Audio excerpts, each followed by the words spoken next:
everyone, I'm Kelsey and welcome back to my channel, Connecting with Spirit. So I'm filming in a different location today. Couldn't quite get the camera angle that I wanted, but no matter, I'm just going to go with the flow and talk about twin flames today and my personal experience of the twin flame journey. The topic that I'm going to be talking about today is on twin flames and the twin flame relationship and my personal experience of being in a twin flame relationship. I also wanted to highlight and talk about toxic relationships and trauma bonds and how it feels like to be in those relationships in comparison to a twin flame relationship. And I wanted to bring awareness to this sort of topic and encourage you to use your discernment, because there is a lot of information out there that is misinformation, that is totally misconstruing what a twin flame relationship is and is actually portraying a trauma bonded toxic relationship. So I would encourage you to use your discernment when you're looking up any information to do with the twin flame relationship, because it might lead you to think that you're in a twin flame relationship when that's not the case, and you could stay in a possibly toxic situation longer than you need to. I think that's important to bring your attention and your awareness to. So I'm going to try and do that today and talk about both relationships, what it feels like to be in the toxic relationship, what it feels like to be in the twin flame relationship, and some sort of signs of both, so you kind of get an idea of how it feels, so you can discern for yourself what sort of relationship you're in. And I think that's really important. So we're gonna get straight into it. I first came across what twin flames were when I was actually at a spiritual exhibition, and there was a lady there. I don't even know her name to give her credit, but she was doing a talk and I was listening to it, and she was talking about how twin flames are the other half of your soul. And it really resonated with me. It kind of touched my heart, which is how I know the information is for me, or it's the truth. When I just get that feeling and that sense, that's the only way to describe it. So that was the kind of first information that I got about twin flames, that your twin flame is the other half of your soul. And then I didn't get much for a long time, though I did come across a good bit of information about twin flame relationships, and I have to say to use your discernment with some of the information out there, because not all of it I feel is true, particularly some descriptions of the twin flame journey where people describe the runner-chaser dynamic and a few other different things. To me personally, that just screams of a toxic relationship, an abusive relationship, a trauma bond, and that is not at all representative of what the twin flame relationship is. Now there are exceptions to the rules, I would imagine, but generally speaking, I don't think that sort of dynamic is present in a twin flame, a true twin flame relationship. That runner chaser dynamic where one person is afraid and they run, and then the other one chases them, and there's this sort of to and fro and back and forth, and you kind of don't know where you stand, and you want to be with them, you're trying to convince them to be with you, but they don't want to because of various different things. But from personal experience, that sounds more like a trauma bond or a toxic relationship. And in those sorts of relationships, it feels really all-consuming. There's an intensity to it, but it feels chaotic and addictive. Like there's this pull to the other person, that could be misconstrued as an intense attraction for a twin flame relationship, but it's actually a trauma bond. And this is I guess, the main thing that I wanted to highlight and bring awareness to is that the twin flame relationship is sometimes mistaken for a trauma bond or a toxic relationship. So I just wanted to shed some light around what it feels like to be trauma bonded in a toxic relationship, because it does feel totally different to being in a twin flame relationship. So more about the toxic relationship, in that you would feel it's chaos. So there's high highs and low lows. It's like an emotional roller coaster, and that's what makes it feel so intense. And yeah, so you can feel like, oh my goodness, this person might be my twin flame because of the intensity of it. And also there is this magnetic attraction between the two of you as well. There's this pull that you might feel to the other person, that, like a moth to a flame, you're just drawn to them, but it's kind of like an addictive pull, is the only way that I can describe it. Yeah, and you can't seem to extricate yourself from this sort of push and pull dynamics as well. The other thing to bring to your attention is, yeah, the chaos. It feels very chaotic. Can also feel like home too, which is the other thing to say, and how it could be mistaken for a twin flame relationship, especially if you have encountered these sorts of dynamics growing up in your family. Then this person could mimic that, because you're replaying a relationship that you've had from your family dynamic. So what does it feel like to be in a twin flame relationship? So twin flame relationship, just in my personal experience, is a lot more steady and secure and safe. There's none of this sort of chaotic energy or dynamics, the push and pull dynamics. There's nothing like that. And it's based on love rather than need. And it doesn't feel addictive at all.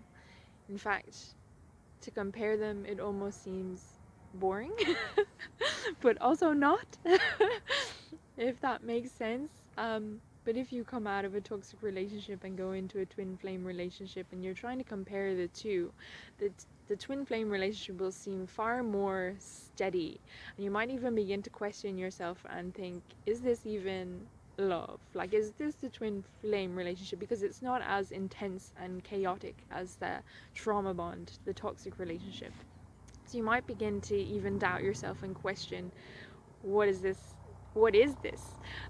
Because if you're like me and you only had experience of toxic relationships up until your twin flame relationship, you have nothing to compare a healthy relationship to. You have no point of reference.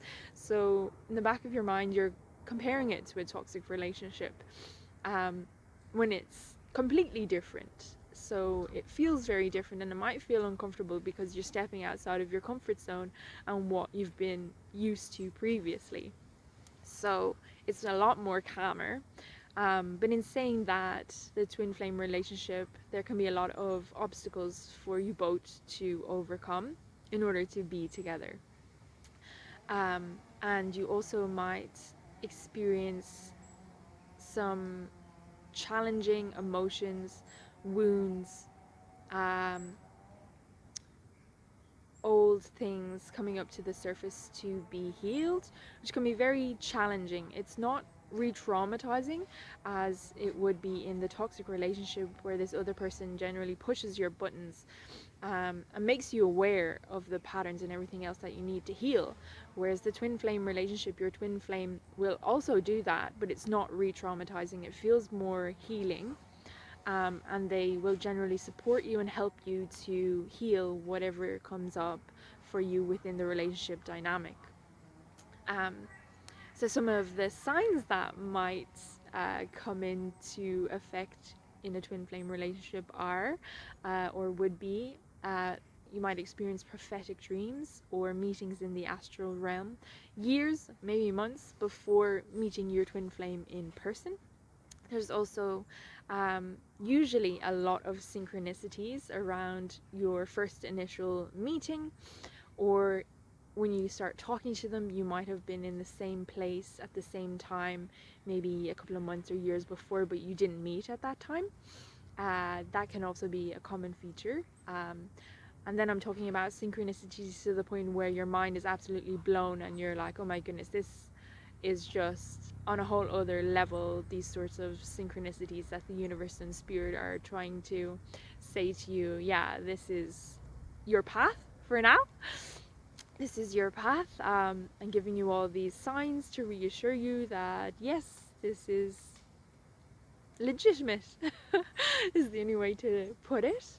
Then generally in the twin flame dynamic, um, when you're with them, you feel, yeah, you feel great, but then because of the energy of you two coming together in the physical, the next day you can feel absolutely wrecked.